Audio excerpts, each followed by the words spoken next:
There is no legitimate excuse, and I've heard them all, for you not to be on the way to becoming a full-time author in the modern world. Because today we are going to examine three Go authors, Octavia Butler, Toni Morrison, and Maya Angelou, and look at their life and how they, I'm going to say it, don't worry, pick themselves up by their bootstraps and guarantee their success as authors. Because one thing that they didn't have was the internet, which makes it 100 times easier. One thing that they did not have is infinite access to scalable online platforms where you can share your writing and information on how to become a better writer, on the internet, and access to people to help you or to read your stuff. Because I've heard every single excuse. No one reads anymore. It's just brain rot people out there. I have ADHD. I have a family.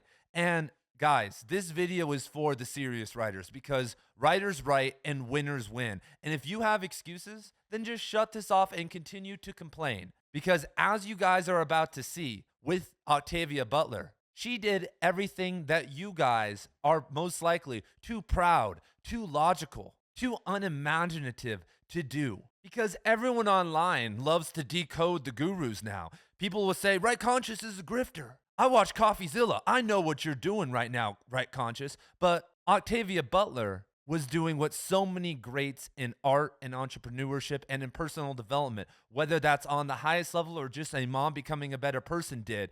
And writing on all of her notebooks, writing everywhere. If you go to the Octavia Butler archive, affirmations. She was a major fan and bought tapes of Earl Nightingale, Brian Tracy, and all those guys who are the equivalents of the Gary V's or whoever today who are selling courses. If you see up here, I shall be a best-selling author. And she just keeps repeating it and repeating it. My books will be read by millions of people. Look at this right here, the bolded section. I will find the way to do it. This, so be it. See to it. If you look at your wall right now, where are your affirmations? What are your goals? That's antithetical to art. That's paganism. That's that's capitalistic. I don't need my art to be like that. Okay, then why are you in the game? This is the game. As Omar would say, it's all in the game, yo. And all of you guys who are complaining are just being bitches and watching from the outside. Where are the Reddit posts about Octavia Butler being an elitist? Right here it says, I am not ordinary. I'm not some damn nothing writer, some schlop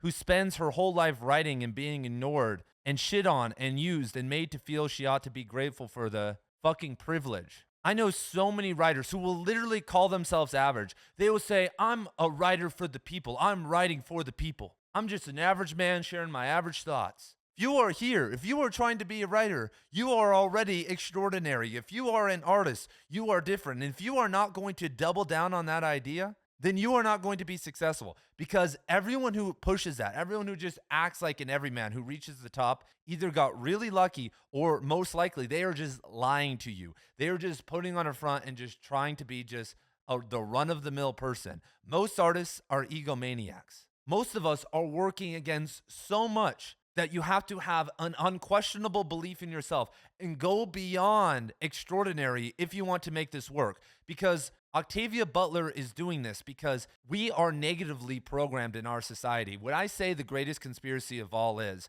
that people love to talk about JFK or Epstein or whoever, and it's fun to waste time on conspiracies and not do anything in life. But the greatest conspiracy of all is that, first and foremost, most people are negative. Our whole society is negative. I could go to my job. I could go out in the world in my city of Tucson right now and spend all day in Tucson and get no positive reinforcement. I'll just get negative reinforcement. Advertisements telling me I need to buy something. A society full of broken and homeless people and people working jobs they don't want to work. People looking at their phone instead of their kids. It's all just negative reinforcement. Us not synergizing with nature and creating a beautiful society. It's all negative. And then if you have a negative mom, a negative sister, a negative spouse, negative kids, negative people at your job, and then you look at your entire life, it's just all over in the negative pile. And so, yes, you're going to have to maybe listen to Earl and Nightingale or Right Conscious or whoever the hell to give you some positivity every single day, to tell you that you can do it, because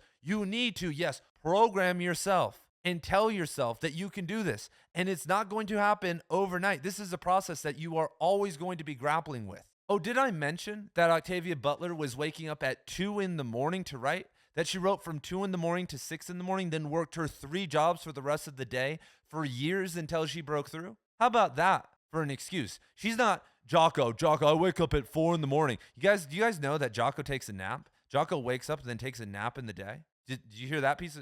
Does he ever say that? No, he just posts a photo of his watch. Are you guys buying the Navy SEAL propaganda still? David Goggins? How about Octavia Butler waking up at 2 in the morning? How about some of these other authors I'm about to talk about in a little bit? How about people who are actually transforming themselves and the people around them? How about extreme ownership isn't just making yourself hyper optimized so you can do the same shit, but rather changing who you are and changing the world? Because I'm gonna say something really fast, everyone.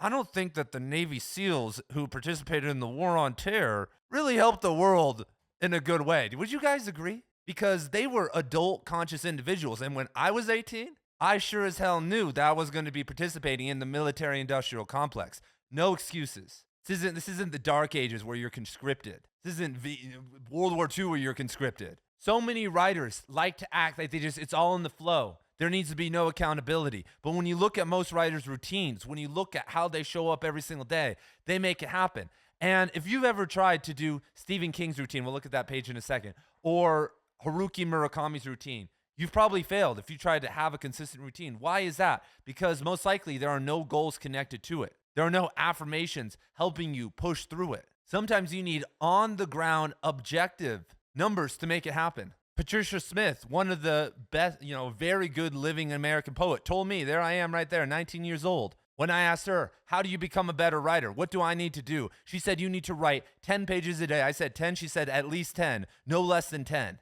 And then I asked why, and she said, that's the only way. Oh, wait, you can guarantee that you're going to get good and make it through. Speaking of alignment really fast, let me wake you guys up to another secret. So there is a well of unlimited energy when you want to be in service of others. When you just want to make money and sell books and only worry about yourself and your own little narcissistic vision, then cool, whatever. Most likely, that energy is going to run out unless you just dedicate everything to writing. But I remember when I first started this YouTube channel, I kind of had that. I had these goals like, hey, I want to get 500 subscribers or 10,000 views, and nothing happened. I made 200 videos and got less than 10,000 views total, less than 100 subscribers.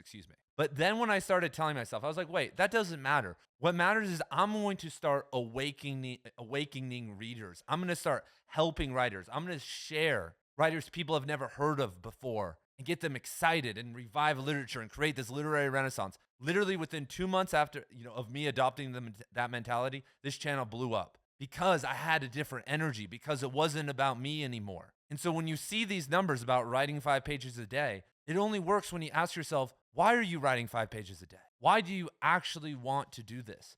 Because when I look at Toni Morrison, Octavia Butler, Patricia Smith, Maya Angelou, the 4 people I've mentioned, their work is transformative.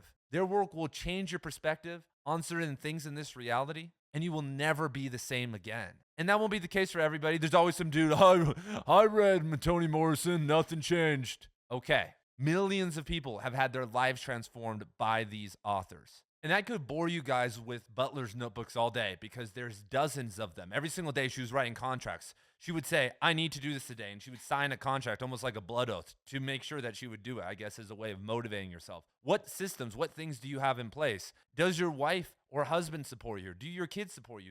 Do the people at your job support you? How are you reaffirming yourself every single day? And I've found, putting stuff on my wall is highly effective. Writing on your refrigerator, changing the background of your phone screen to just get that unconscious support and to let yourself know that you are a professional, because this is what Olympic athletes do. This is what George Young, who took a bronze medal in the steeplechase at the Olympics, told me and others at a running camp I went to when he talked to us, that everywhere he went, he had his goals written down. I know a ton of other professional athletes who do the same thing. I have a former teammate who is a head coach of one of the top 5 Division I team every single year, and they are all about goal setting at a deep level. Funny enough, a lot of their budget is spent on motivational speakers and courses for everyone to take.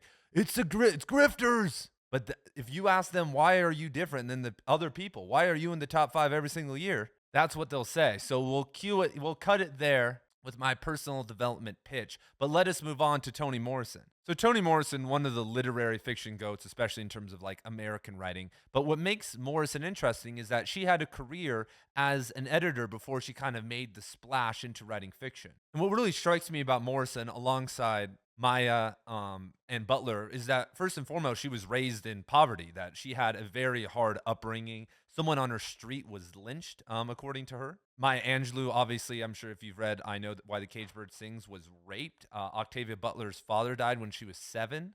And what Morrison really showed me was the social element to becoming a great writer, because so many writers want to do this because they just don't want to talk to anyone, and they just want to hide away and send their books off to the slush pile and think that when they don't get published, that that's their excuse. But Morrison, before she ever became an editor at Random House or any of these things, had multiple children with a man she later divorced. So Morrison was a single mother of 2 and would have to wake up every single day at 4 in the morning before she went to her job before becoming an editor, or while she became an editor, and did that for over a decade before she even had her first big break as a novelist. And what I always tell writers is that in the modern world, it's harder to be an introvert. It's harder to have 0 readers and have no attention than it is to learn how to be social, learn how to play the game and be in the game, and start to get readers. You guys, if you have 0 readers right now and you are a writer, or a small group of readers, I can't tell you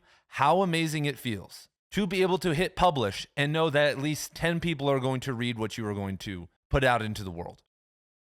And if you have writing, you can start right now. The home of the literary renaissance is on Substack.com. And earlier today, I was talking to a writer over on Substack named Melissa Smith, who is a fan of this channel. And as you guys see here, she has 68 subscribers now. And a couple months ago, she was dreaming of reviving her writing that she had done in high school and earlier in life, and really starting to take it seriously. And now she's released all types of projects and been featured in some places and met a lot of cool people. And she, alongside anyone else who has taken the plunge into Substack and writing online on the best platform for writers, would tell you how important it is to get over that hump. And so that's what I was saying earlier about it is guaranteed now that we have a platform, we have a place filled with readers who are able to comprehend literary fiction and poetry. They aren't some random dummies on Instagram or Reddit. Not only that, but they are really supportive. There have been so many different collaboration projects that I know of in the past couple months. Since I first got on Substack and brought all of you guys to Substack 3 months ago, I've known dozens of writers who've gotten hundreds of readers and hundreds of writers who've gotten dozens of readers. So if you guys want to see what Substack is about, I have a Substack. You can go check out Melissa's Substack. Go to Substack. I will put the link to mine down in the description below, where I have a bunch of my writing and a bunch of podcasts and courses and videos and a ton of other stuff. It is like the best mixture of every social media platform. And so I'm not some emissary of Substack, but I am here to help you guys and tell you that's where it's going to happen. If you want to go full-time, if you want to create an audience, that's the place. So back to Morrison, in collaboration, she helped so many Black authors and other authors get off the ground. And it wasn't until she was 39 and helped thousands of others that she decided to get into the game. And so I also want to say, maybe you're not a writer, but readers, podcasters, I mean, there are so many different ways that you can help create a revival in literature, even if you aren't a writer. And there are things that all my writers should be doing. There are so many writers out there who just are all read my stuff, read my stuff, read my stuff. And they aren't elevating others and collaborating with others. And it's really a beautiful thing. And that's something I'm super excited for. And like probably the latter, middle of the latter half of 2025, I have collaboration projects coming out with people. It's going to be super cool. So all of that is personal development 101 too. Another one of my favorite things about personal development is that people will say, I've heard it all. I've read a book, I've read a couple books, I've watched the videos, but the point is that you've been negatively programmed and that you have to hear it thousands of times over and over and over again. And that if you are in the habit of consuming it when you trip up, when you're not feeling like dancing around every day, that you will have a habit that will uplift you. So last but not least, we have Maya Angelou, and you can read her entire series of memoirs to figure out her extraordinarily hard path to becoming an author. When you look at Maya's work, a lot of it is transformative. She would write 8 hours a day from 7 to 3. Guys, this is also why that taking yourself seriously as a writer is important, because here's another thing I say. I'm giving away all the big stuff today. So let's say your little short story, your little poem, and that sounds a little condescending, but it will sound better in this context, blew up tomorrow. Let's say you had something that got a ton of traction. You listen to me and you post on substack.com, and you wake up and check back a week later and it's got 10,000 likes and it's like the next big thing. Well, are you ready to follow up on that? Are you ready to deal with that? Are you ready to continue to produce good writing and deal with the reality of becoming a full-time author? Because if we escape the fantasy of just a publishing house doing everything for you and you becoming this famous author overnight that doesn't have to do anything, then there is a different person on the other end of this. And the best thing that you can do now is become the person and align yourself with, what the full-time author already looks like. And that's a person who has a writing routine, who has positive habits, who has positive people around them. Because I've actually known people who've had major life opportunities given to them. And the same is true for all of us. And we weren't ready for it, and we let it pass by. Because if you had a Substack article that blows up, you have a small window of fame. You have a small window to be able to capitalize on that. I used to live in Las Vegas, and my life for a couple of years was dedicated to jiu-jitsu. Like every single day, 6 to 8 hours a day, I was just doing it. I was competing in all the competitions. Like I wanted to, I was like, I'm going to go pro one day. I was just going crazy with it. And so I knew a bunch of fighters in the UFC, and I knew one guy who was pretty lazy, very talented, very athletic, didn't come to practice very often, had been doing MMA because of his parents his entire life, had amassed like a 5-1 pro record, and a short notice call came in from the UFC, and he got his opportunity. It was a couple weeks out,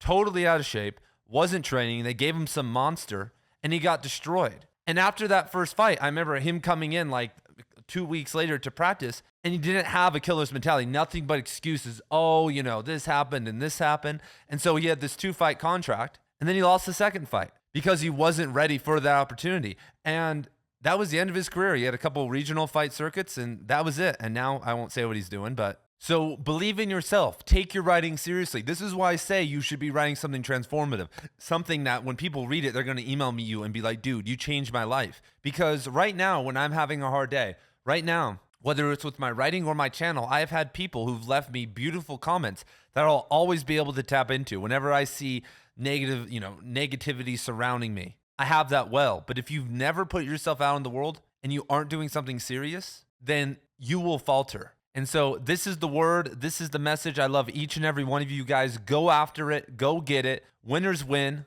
You are not average. You are extraordinary. You are not writing for the average everyday Joe out there. You are writing for someone who wants to connect with you empathetically, who wants to dance with you in your words, in your mind, in your entire existence, your whole ancestral lineage to that moment where they're reading your work. You are creating work for the future, whether that's human readers or AI. You are writing to create positive ripples to help someone in a moment make a right choice. Writing a bunch of crap to tell a good story isn't going to influence those decisions. It's not going to unconsciously tip someone in a different direction. But right now, you have the ability to do that in any genre and write how you want to write. But it starts with the belief in yourself. Boom. See you guys later.